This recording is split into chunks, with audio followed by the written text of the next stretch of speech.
আসসালামু আলাইকুম ওয়া রাহমাতুল্লাহি ওয়া বারাকাতুহু। আলহামদুলিল্লাহি ওয়াহদা ওয়াসসালাতু ওয়াসসালামু আলা মান লা নাবিয়্যা বা'দা ওয়া আলা আলিহি ওয়া সাহবিহি ওয়া মান ওয়ালা। সম্মানিত দর্শক শ্রোতা ভাই ও বোনেরা, ওযু একটি গুরুত্বপূর্ণ ইবাদত। সালাতের জন্য ওযু অপরিহার্য বিষয়। ওযুবিহীন সালাত আদায় করা যায় না। তো এবং ওযুর দ্বারা আরও কিছু ইবাদত ওযু ছাড়া করা যায় না, যেমন আল্লাহর ঘরের তাওয়াফ ওযুবিহীন করা যায় না। কোরআনে কারিমের কোনো নুসখা বা কপি মুসহাফ স্পর্শ করা যায় না ওযু ছাড়া। এই সকল ক্ষেত্রে ওযু বাধ্যতামূলক। তো এই জন্য আমাদেরকে সবসময় একজন মুমিনকে দৈনিক কয়েকবার ওযু করতে হয়। আর এমনিতেও ওযু করাটা ফজিলতের কাজ। উম্মতে মুহাম্মাদি সাল্লাল্লাহু আলাইহি সাল্লামের একটি গুরুত্বপূর্ণ বৈশিষ্ট্য, এদেরকে কিয়ামতের ময়দানে হুররাম মুহাজ্জালিন বলে সম্বোধন করা হবে, কারণ এদের ওযুর অঙ্গগুলো থেকে শুভ্রতা প্রকাশ পাবে। তো এরকম ওযু একটি গুরুত্বপূর্ণ ইবাদত। অনেক সময় আমরা সঠিকভাবে এই গুরুত্বপূর্ণ ইবাদতটি না জানার কারণে রাসূলুল্লাহ সাল্লাল্লাহু আলাইহি ওয়াসাল্লামের সুন্নত পদ্ধতিতে আমরা ওযু না করে ভুল করে থাকি। তো ওযুর পদ্ধতিটা আমাদেরকে সরাসরি জানা দরকার। তো এই জন্য আমরা আজকে দেখাবো আপনাদেরকে যে ওযুটা আমরা কীভাবে করব সুন্নত পদ্ধতিতে। আর ওযুর ব্যাপারে মাসআলা হলো যে ওযু দিয়ে একটু আগে বলছি যে তিনটি ইবাদত ওযুবিহীন করাই যাবে না। সালাত আদায় করা যাবে না, বাইতুল্লাহ তাওয়াফ করা যাবে না, তারপরে মুসহাফ স্পর্শ করা যাবে না। এইসব ক্ষেত্রে ওযু অপরিহার্য বিষয়। আবার গোসলের ক্ষেত্রে প্রথমে ওযু করাটা সুন্নত। আর বিভিন্ন সময় আরও বিভিন্ন ইবাদতের ক্ষেত্রে ওযু করাটা সুন্নত। ওযু একবার করার পরে ওযু ভঙ্গের কিছু কারণ আছে, ওই কারণগুলো ঘটলে ওযু ভেঙে যায়। তো সেই ওযু ভঙ্গের কারণগুলোর মধ্যে থেকে প্রস্রাব পায়খানার রাস্তা দিয়ে কোনো কিছু বের হইলে ওযু ভেঙে যায়, বেহুশ হয়ে গেলে ওযু ভেঙে যায়, তারপরে ঘুমিয়ে গেলে ওযু ভেঙে যায়। তারপরে দুইটি ওযু ভঙ্গের কারণ আছে, যেটা নিয়ে আহলুল ইলমদের একতলাপ রয়েছে।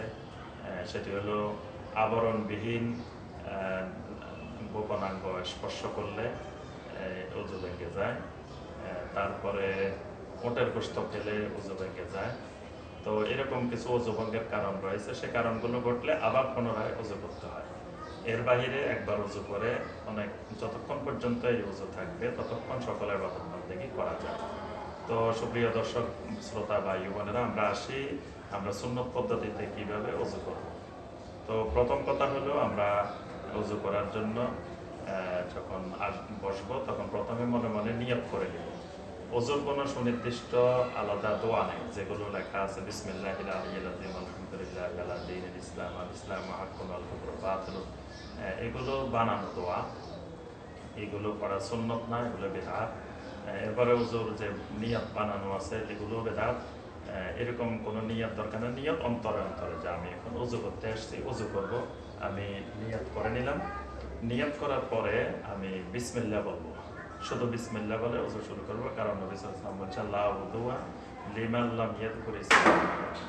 যে ব্যক্তি আল্লাহর নাম উচ্চারণ করে নাই তার সালাত হবে না, তো তার ওযু হবে না। তো এই জন্য আমাদেরকে প্রথম বিসমিল্লাহ বলে ওযু শুরু করতে হবে। তো প্রথম যে কাজ সেটি হলো 3 বার দোনো হাত কবজি পর্যন্ত ধৌত করা। তো প্রথম ঘুম থেকে উঠলে বা অন্য কোনো সময় হাত সরাসরি পাত্রে প্রবেশ না করিয়ে সেখান থেকে আমরা একটু কাত করে এভাবে পানি নিয়ে নিব, নিয়ে 2 হাতকে কবজি পর্যন্ত ধুই। ধোয়ার সময় এইভাবে আমরা আঙ্গুলগুলো খিলাল করে নিব। প্রথম কাজ 3 বার এইভাবে 2 হাত কবজি পর্যন্ত ভালো করে আঙ্গুলগুলো খিলাল করে এদিক থেকে খিলাল করে 3 বার করে আমরা ধুয়ে নিলাম। এরপরের যে কাজ সেটি হলো, এবার আমরা পাত্রে হাত প্রবেশ করতে পারবো, যেহেতু হাত ধুয়ে ফেলছি। তো 3 বার কুলি করা এবং 3 বার নাকে পানি দেওয়া। এখানে আহলুল ইলমদের একটু একতলাপ রয়েছে। কারো কারো মতে যে কুলি এবং নাকে পানি উভয়টা একসাথে পানি নিয়ে দেওয়া যাবে, এবং এটাই সহিহ আল বুখারী সহিহ মুসলিমের হাদিসে আসছে। আবার কোনো আহলুল ইলমের মতে, যেটা তিরমিজি তারপরে আবু দাউদ, সকল হাদিসের গ্রন্থে এসেছে। এটাও সহিহ হাদিসে এসেছে যে আলাদা করে 3 বার কুলি এবং 3 বার নাকে পানি দেওয়া। তো আমরা পানি নিয়ে কুলি করব 3 বার। রোজা সিয়াম পালন অবস্থা হলে বেশি গড়গড়া করা যাবে না, সিয়াম না হলে ভালোভাবে আমরা গড়গড়া করে নিব। 3 বার নাকে ডান হাত দিয়ে পানি নিয়ে, সিয়াম না হলে আমরা টেনে ভিতরের দিকে নিব, আর সিয়াম হলে বেশি ভিতরের দিকে টানবো না, নর্মাল দিয়ে পরিষ্কার করে নিব, বা হাত দিয়ে পরিষ্কার করে নিব। আর যারা বলছেন একসাথে, তারা এইভাবে পানি নিয়ে একটু দুইটাই একসাথে, অর্থাৎ কুলি এবং নাকে পানি দুইটাই এভাবে 3 বার।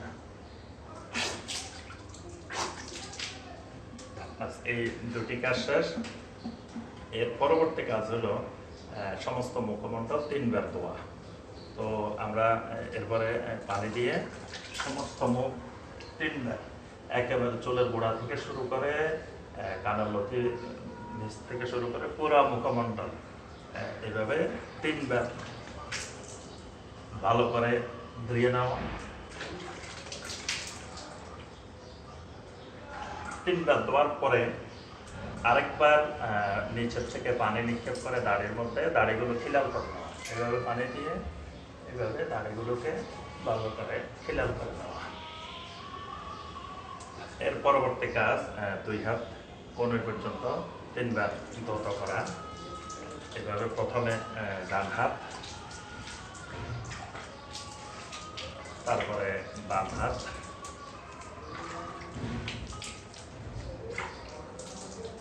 এর পরবর্তী কাজ সম্পূর্ণ মাথা মাসে করা। তো একবার পানি নিয়ে পুরা মাথাটা মাসে করা।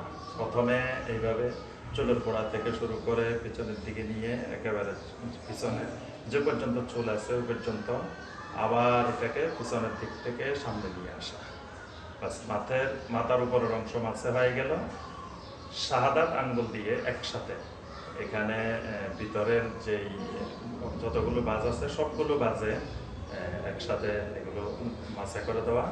আর বৃদ্ধাঙ্গুলি দিয়ে কানের উপরে একসাথে কানের উপরে অংশকে মাসে করে দেওয়া। এখানে কোনো আলুল আলম বলছেন যে কান মাসে করার জন্য আলাদা পানি নেওয়া, তবে অধিকাংশ আলুল আলমদের মত হলো কান মাসে করার জন্য আলাদা পানি নেওয়া দরকার নেই, একবার পানি নিয়ে মাথা মাসে এবং কান মাসে করে দিবে। এর পরবর্তী কাজ আমাদের পা ধৌত করা। 2 পা একেবারে গোড়ালি পর্যন্ত সুন্দর করে ধোয়া। এখানে পাশাপাশি আমরা আঙ্গুলগুলো খিলাল করে দিব।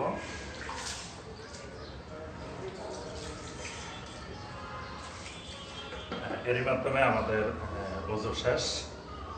তো এরপরে আরেকটি সুন্নাহ আছে, সেটি হলো যে বাম হাতে একটু পানি নিয়ে, বাম হাতে সামান্য পানি, বেশি না, পানি নিয়ে যে লজ্জাস্থান বরাবর একটু ছিটা দেওয়া।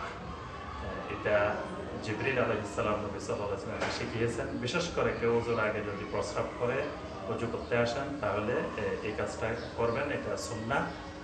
এর দ্বারা যে প্রস্রাবের কিছু অংশ লেগেছে বা কিছু হয়েছে, এই সন্দেহগুলো পরিপূর্ণরূপে দূরীভূত হয়ে যায়। এরপরে কয়েকটি দোয়া আছে ওযুর পরে, এই দোয়াগুলো পড়া সুন্নাহ। আশহাদু আল্লা ইলাহা ইল্লাল্লাহু ওয়াহদাহু লা শারীকা লাহু ওয়া আশহাদু আন্না মুহাম্মাদান আবদুহু ওয়া রাসূলুহু। আল্লাহুম্মা জাআলনি মিনাত তাওয়াবিন ওয়া জাআলনি মিনাল মুতাতাহহিরিন। সুবহানাকা আল্লাহুম্মা ওয়া বিহামদিকা আশহাদু আল্লা ইলাহা ইল্লা আনতা আস্তাগফিরুকা ওয়া আতুবু ইলাইক। এই 3টি দোয়ার ফজিলতে হাদিসে বর্ণিত আছে। তো আশহাদু আল্লা ইলাহা ইল্লাল্লাহু ওয়াহদাহু লা শারীকা লাহু ওয়া আশহাদু আন্না মুহাম্মাদান আবদুহু ওয়া রাসূলুহু, এটি পড়লে আল্লাহ রাসূল সাল্লাল্লাহু আলাইহি ওয়াসাল্লাম বলেন যে জান্নাতের সবগুলো দরজা তার জন্য খুলে যায়। সুবহানাল্লাহ। এরপরে ওযুর সাথে সম্পৃক্ত 2 রাকাত সালাত আছে, তাহিয়াতুল ওযু, সম্ভব হলে ওই 2 রাকাত তাহিয়াতুল ওযু আদায় করা। আল্লাহ রাব্বুল আলামিন আমাদের সবাইকে নবী সাল্লাল্লাহু আলাইহি ওয়াসাল্লামের ওযুর মতো সুন্নতের আলোকে পরিপূর্ণ ইসবাহুল ওযু, পরিপূর্ণ ওযু করার তৌফিক দান করুন। আমিন ইয়া রাব্বাল আলামিন। আসসালামু আলাইকুম ওয়া রাহমাতুল্লাহি ওয়া বারাকাতুহু।